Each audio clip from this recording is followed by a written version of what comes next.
আসসালামু আলাইকুম। আজ আমি আপনাদেরকে দুর্দান্ত স্বাদের লাল শাকের আচার তৈরি করে দেখাবো।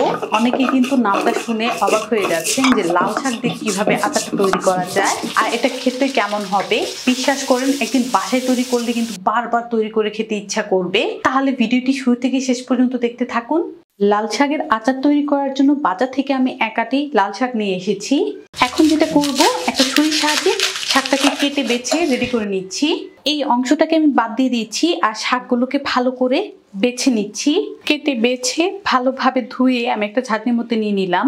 কিছু শাক নিয়ে নিলাম আর এগুলোকে এখন আমি কুচি করে নিব।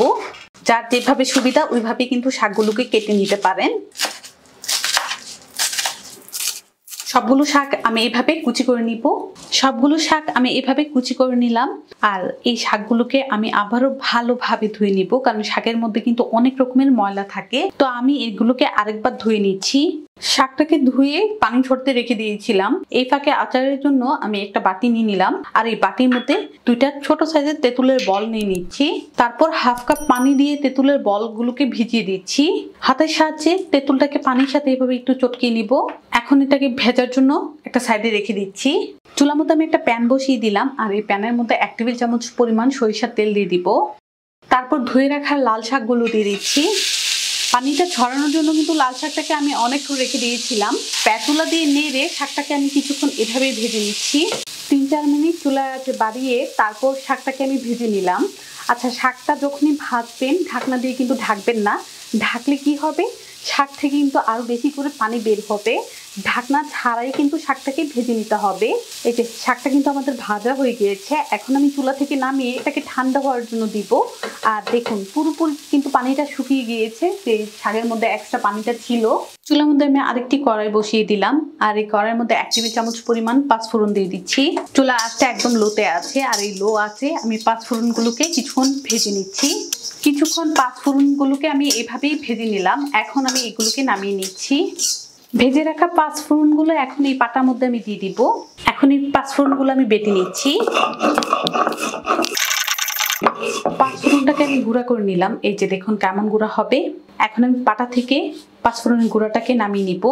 তারপর এই পাটার মধ্যে আমি 2টা কাঁচামরিচ নিয়ে নিলাম আর এখানে 1 টেবিল চামচ পরিমাণ হলুদ সরিষা নিয়ে নিলাম। হলুদ সরিষাটা না থাকলে লালটাও কিন্তু ইউজ করতে পারবেন। এখন এগুলোকে আমি বেটে নিব।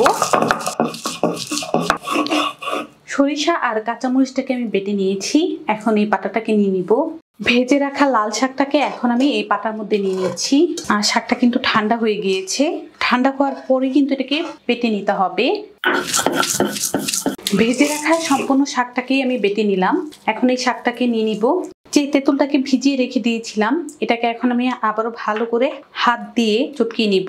আর চটকালে দেখুন মাঠটা কিন্তু বের হয়ে আসতেছে। আমি এখানে আচারের জন্য শুধু তেঁতুলের মাঠটাই নিব। আপনারা চাইলে কিন্তু তেঁতুলের বিচি সহ তেঁতুলটা দিতে পারেন। আর এইগুলোকে দিব না, এগুলোকে আমি ফেলে দিব। আচার তৈরি করার জন্য চুলার মধ্যে কড়াই বসিয়ে দিলাম আর এখানে 1/4 কাপ সরিষার তেল দিয়ে দিব। তেলটা কিছুটা গরম হয়ে আসলে দিয়ে দিব 4টা শুকনা মরিচ। তেল আর শুকনা মরিচটাকে আমি কিছুক্ষণ ভেজে নিচ্ছি। শুকনো মরিচটাকে তেলের সাথে কিছুক্ষণ ভেজে নিলাম। এখন এখানে দিয়ে দিব বড় সাইজের 2টা রসুনের কোয়া। রসুনের কোয়াটাও তেলের সাথে আমি কিছুক্ষণ ভেজে নিচ্ছি। তেলের সাথে রসুনের কোয়াগুলো কিছুক্ষণ ভেজে নিলাম। ওই যে তেঁতুলের যে মাঠটা তৈরি করেছিলাম সেটা দিয়ে দিব। আর এখানে 1/3 কাপ তেঁতুলের মার আছে। সাথে দিয়ে দিব কাঁচামরিচ আর সরিষা বাটাটা। এগুলোকে আমি 1-2 মিনিটের মতো ভেজে নিব। 1-2 মিনিটের মতো আমি এগুলো ভেজে নিলাম। তারপর এখানে দিয়ে দিচ্ছি হাফ চা চামচ পরিমাণ লবণ, হাফ চা চামচ পরিমাণ দিয়ে দিব ধনিয়ার গুঁড়া, 1 চা চামচ পরিমাণ দিয়ে দিচ্ছি লাল মরিচের গুঁড়া। ঝালটা আপনাদের পছন্দ অনুযায়ী বাড়ি কমিয়ে কিন্তু নিতে পারবেন। হাফ চা চামচ হলুদের গুঁড়া। আচারের মধ্যে যদি ঝালের পরিমাণ বেশি খেতে চান তাহলে কিন্তু মরিচের গুঁড়াটা একটু বাড়িয়ে দিলেই হবে। এই মশলাগুলো আমি কিছুক্ষণ কষিয়ে নিচ্ছি। মশলাটাকে কিছুক্ষণ কষিয়ে নিলাম। বেটে রাখা লাল শাকটা এখন দিয়ে দিব। লাল শাকটা দেওয়ার পর মশলার সাথে হাতলটা দিয়ে ভালো করে আমি মিশিয়ে নিব। সাথে দিয়ে দিচ্ছি 1/4 কাপ ভিনেগার। ভিনেগারটা দিলে কি হয়, আচারটা কিন্তু অনেক দিন পর্যন্ত ভালো থাকবে। আরও কিছুক্ষণ এগুলোকে আমি ভেজে নিচ্ছি। 4-5 মিনিট চুলার মধ্যে এভাবে জাল করেছি আর হাতলটা দিয়ে নাড়তেছি। যে ভিনেগারটা দিয়েছিলাম সেটা কিন্তু অনেকটাই শুকিয়ে এসেছে। এখন এখানে দিয়ে দেব পাঁচফোড়ন গুঁড়া। সম্পূর্ণ পাঁচফোড়ন গুঁড়াটা আমি দিয়ে দিলাম। ভালো করে আমি এখন মিশিয়ে নিচ্ছি। আচারটা কিন্তু আমাদের এখনো রেডি হয় না, আরো কিছুক্ষণ এটাকে জাল করে নিতে হবে। আরো 7 থেকে 8 মিনিট চুলার মধ্যে এভাবেই আচারটাকে আমি রান্না করে নিলাম। চুলা আঁচটা কিন্তু মিডিয়ামে আছে। আর আচারটা হয়েছে কিনা কিভাবে বুঝবেন, আচার থেকে কিন্তু তেলটা ছেড়ে দিয়েছে, মানে সেপারেট হয়ে গিয়েছে, শাকের কালারটাও চেঞ্জ হয়ে গিয়েছে। অনবরত নেড়ে কিন্তু আচারটা আমাদের রেডি করে নিতে হবে। যেহেতু আমাদের আচারটা রেডি, এখন আমি চুলাটা অফ করে দিচ্ছি। আচারটা সংরক্ষণের জন্য এখানে একটা শুকনা কাঁচের বয়াম নিলাম। এই বয়ামের মধ্যে আমি আচারটাকে নিয়ে নিব। আচারটা যখনই বয়ামে রাখবেন, বয়ামের মধ্যে যেন কোনো রকমের পানি না থাকে, এদিকটা অবশ্যই খেয়াল রাখবেন। আর এই আচারটাকে কিন্তু 2 মাস সংরক্ষণ করে রেখে দিতে পারবেন। আমি আশা করছি আমার এই লাল শাকের আচারের রেসিপি আপনাদের ভালো লেগেছে। ভালো লাগলে অবশ্যই একটা লাইক দিবেন, চ্যানেলটাকে সাবস্ক্রাইব করবেন। সবাই ভালো থাকবেন, সুস্থ থাকবেন, আমার জন্য দোয়া করবেন। আল্লাহ হাফেজ।